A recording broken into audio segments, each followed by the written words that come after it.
Last time we left off with the Minoan palaces emerging around 1950 BC centred on Crete. Once they did, they lasted for a few centuries until gradually being adapted into Mycenaean culture. There are three major palatial centres on Crete, many of which were excavated in the 20th century. We have Knossos, which we mentioned last episode, which was the largest of the palaces, Phaistos, famous for the Cretan disc, and Malia. While Malia today is often known as a party or clubbing destination, the palace there has a unique batch of 8 silos in the southwestern corner, an oblique building in the northern court, and a beautiful altar in the central courtyard. There is sometimes a fourth palace mentioned in this discussion, which is Zakros, which is on the eastern coast of Crete. It was found in the 1950s by a Greek archaeological team and is the only place to have been found by native Greek archaeologists, so it's sometimes considered a bigger deal, at least in Greece itself. Phaistos was primarily an Italian project, and Knossos was a British one, while Malia was a French one. Alongside these three major centres, we also have a collection of smaller villages and settlements that don't fit the typical structure and style of a palatial compound. One example of this is the village of Gornia.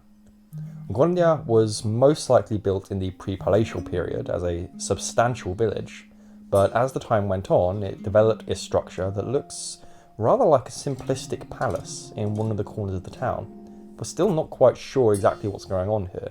Of course, the original name for the site is completely unknown, and the modern name comes from the abundant hollow vessels found all over the site. This Gornia proto-palace is strange. It's simplistic, but doesn't seem to work like a domestic building.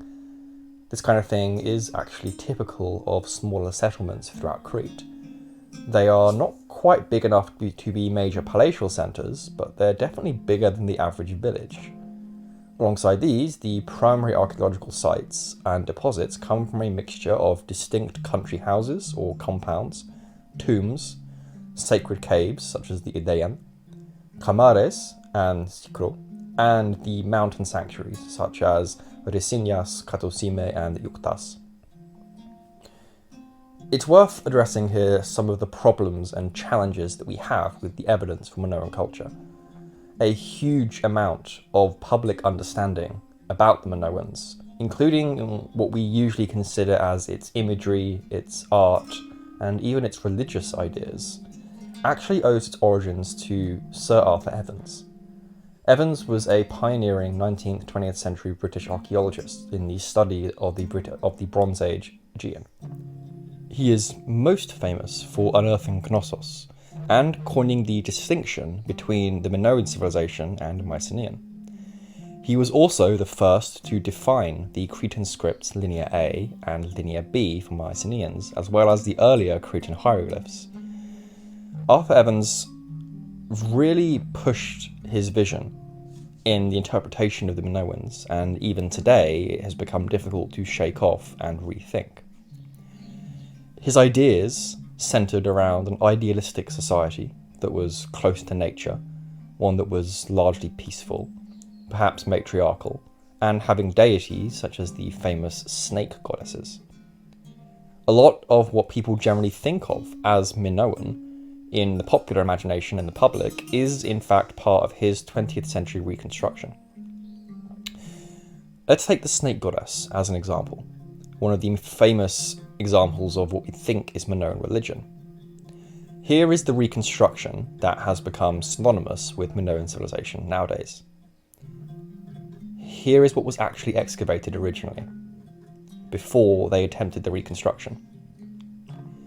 These two figurines were found by Evans' excavators in one of a group of stone-lined linen cists, which Evans assumed were temple repositories, but there is no evidence this was the case, mainly because they contained a variety of objects that were presumably no longer required for use, perhaps after a fire. It could just as easily have been a refuse tip.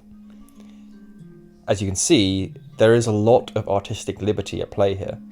For instance, we don't know if the cat symbol on her head even goes on her head, and it's questionable whether she's actually holding a pair of snakes at all. We haven't found many comparable images, there is no depictions in art, and snake goddesses play little to no part in what we currently know about Minoan religion. They could just as easily be ropes or strands of hair. In reality, until after the Mycenaean conquest, we have no names for deities in the Minoan period. So during this period, we have no real idea of how the Minoans thought about their gods, or what their relationship with them was. Arthur Evans also had an extremely heavy ritual bias. He believed that nearly everything in Minoan culture was ritual focused, in opposition to the later, more barbaric Mycenaeans, who were inherently patriarchal and more warlike, at least according to him. Another major example of Evans's questionable reconstruction is the famous Blue Ladies fresco from Knossos. This famous fresco became synonymous with Minoan art and probably is still in the popular imagination. Whenever we think of Minoan people, especially women, we think of them in this style and fashion. But if you take a look at this image, you might notice that the women's hairstyles and dresses look suspiciously like 1920s England, which was actually when the reconstruction of this fresco was done. In reality, here are the parts of the fresco that were actually recovered from the excavations at Knossos. From this, you can see how skeptical we have to be when it comes to generalizations and reconstructing Minoan culture. Thankfully, more complete frescoes and artwork have been discovered since that are filling in our understanding, but we are still searching for more things to give better reconstructions. Another one of the big questions in Minoan archaeology is centered around how exactly we define a palace, which I touched on last episode. These major palatial compounds were excavated in the 20th century and practically defined Minoan culture. As we mentioned last week, the majority of the chronology is based on whether something is pre-palatal, mature palatal, post-palatal, or something else. The general layout of a palace is usually standardized and, from what we can tell, quite regular. They have a central court, as well as a western one, usually outside of the main palace. The orientation of the rooms is usually done to maximize sunlight, and they generally positioned important rooms towards the rising sun.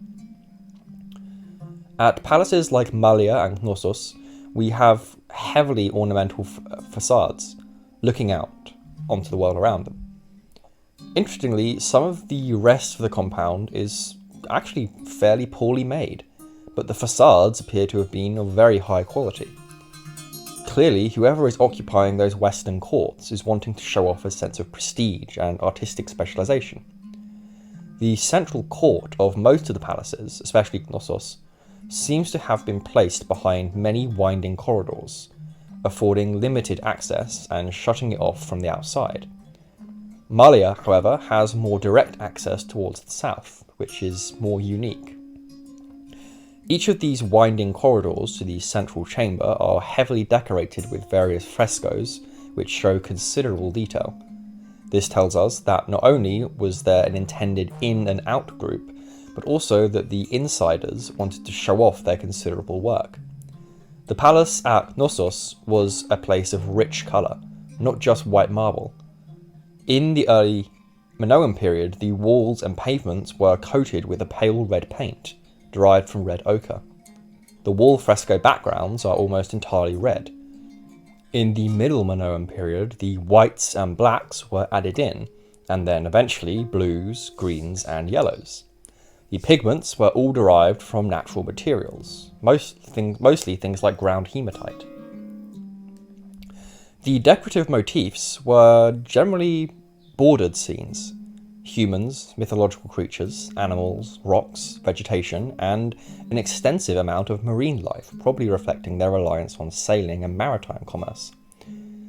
The earliest designs also seem to have imitated motifs that we originally find on pottery from earlier periods, showing a degree of continuity from even before the palaces were being built.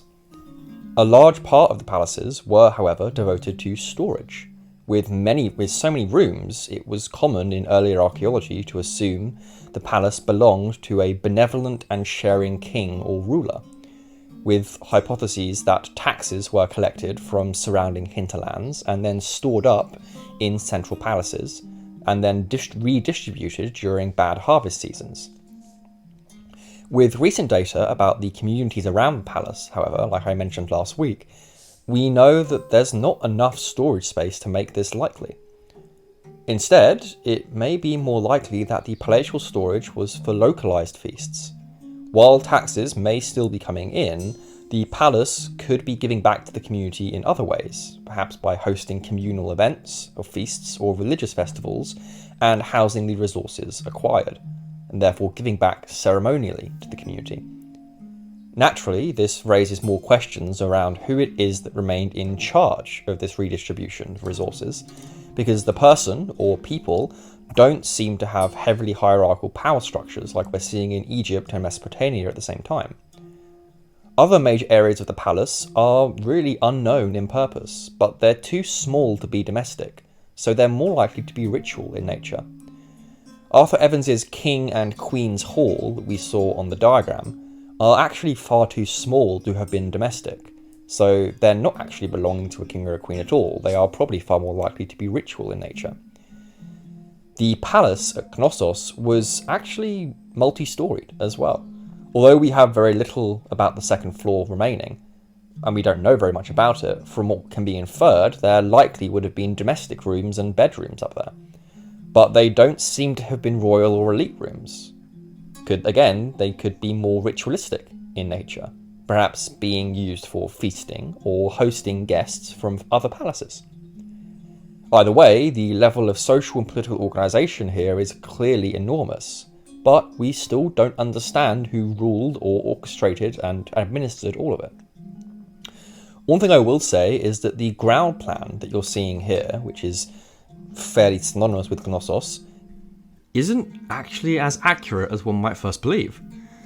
What you're looking at here is a multi-phase plan, one that is approximately 600 years superimposed over the top of each other. The original excavation of Knossos was not done well by modern standards, so the reality is that we don't know the different moments and layers of the palace and how it changes through time. Many places on this plan were not in use at the same time. The central throne room here, for example, was something that was added to the palace complex much later on, perhaps even during the Mycenaean period, so it might not even be Minoan at all. Where things really start to get interesting though is when we look at the disparity in palatial compounds across Crete. The assumption that palaces only existed at major sites has been disproven by numerous excavations of smaller settlements during the Palatial Age. In reality, a wide number of settlements across Crete share a lot of the characteristics and exhibit a gradient or spectrum of sizes along a similar layout pattern. Knossos and Malea definitely are major centres, and they are complete with religious areas, central courts, and storage areas. But comparing these to smaller palatial compounds like Zakros and Galatas, or the later discovered Petras and Makrigilos, they don't seem to be that much different than normal village settlements. They're just on larger scales.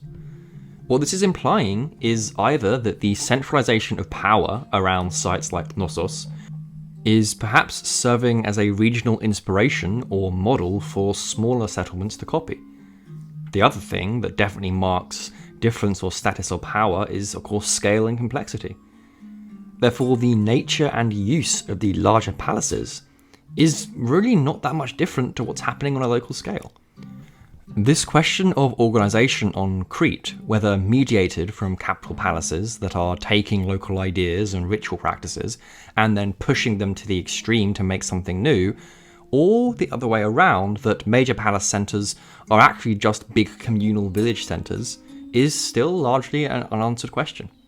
Equally, with no iconography of a centralised power system, no iconography of rulers, for example, questions like purpose, meaning, and the use of space are all still unanswered when it comes to the Minoans.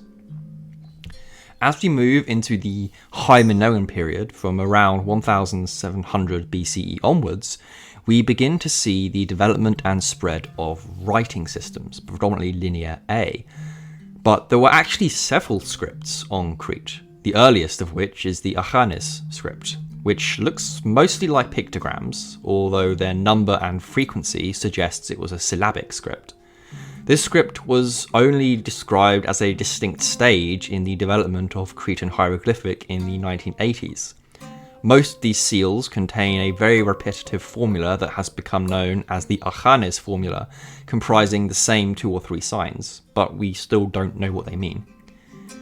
Alongside early Cretan hieroglyphs like this, we have the development of the now famous Linear A, which was the primary script used in the palaces and religious writings of the Minoans. As of the date of recording this video, the language behind Linear A and Cretan hieroglyphs is still undeciphered, and therefore unknown. We know it's not an Indo-European language, at least not one that we can recognise, and we unfortunately just don't have a lot of tablets to work with to help in deciphering it. Later on, during the Mycenaean world, they developed an entirely different script, known as Linear B, which was used to record an entirely different language, which is in fact an early form of Greek. Linear B is hypothesized to have developed on Crete as a result of Mycenaean influence adapting the local Linear A script. From around the Middle Bronze III period, we reach the zenith of the Minoan culture, and that is in terms of its artistic expression especially. We have a collection of tablets that are written in Linear A, hypothesized to be telling us about administration, or perhaps a ritual use, but we also have very high quality elite objects and clearly defined production and industrial zones. Notably, we have extensive gold work from this period, which tells us a lot since gold is not native to Crete, implying a resurgence of those early Bronze Age networks of exchange that I mentioned in the last video. In the realm of ornate art, we have adorned frescoes, such as that in the throne room of Knossos, which is actually unclear how to interpret, alongside fine pottery and often stylized maritime ware, and things like ocean motifs seem to be very popular.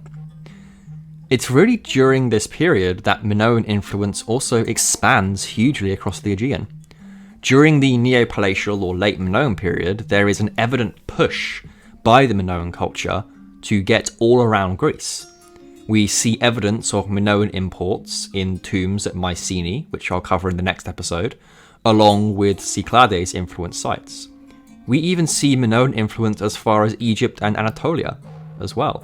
Notably, the famous bullhead Raiton in Mycenae Shaftgrave 4 testifies to Minoan influence even on the mainland of Greece. And it's made of silver and gold, and exhibits a combination of Minoan stylistic influence with a distinct Mycenaean flavour as well. The grave's rich content, including this Raiton, indicate the high status of the individuals buried there, and they provide us evidence of the wealth and power of the Mycenaean elite during this period back on mainland Greece. This direction of influence from Crete and the Minoan culture into mainland Greece stays true for the most part during the Middle Bronze Age 3 and an early part of the Late Bronze 1 period, but it's eventually reversed, as Minoan culture declines and the Mycenaeans begin to predominate and exert influence back onto Crete. The question, of course, is, why does this happen? And towards the end of the Late Bronze Age period, Minoan culture appears to decline and become less important. This happened gradually at first, where at first we begin to see less and less of it outside of Crete, signalling a decreased ability to expand. And even on Crete itself, we see evidence of some problems starting to emerge in the Late Bronze Age 1, mainly in the form of settlements and palaces being abandoned.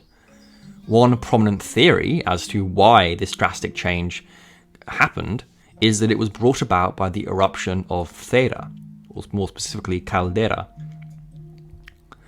Now, we know the relative chronology of the eruption, which is around the middle of the Late Bronze Age 1 period, and we have major evidence from the site of Archaeology on modern-day Santorini, which is rather like a Minoan Pompeii. It's been preserved almost completely beneath the explosion.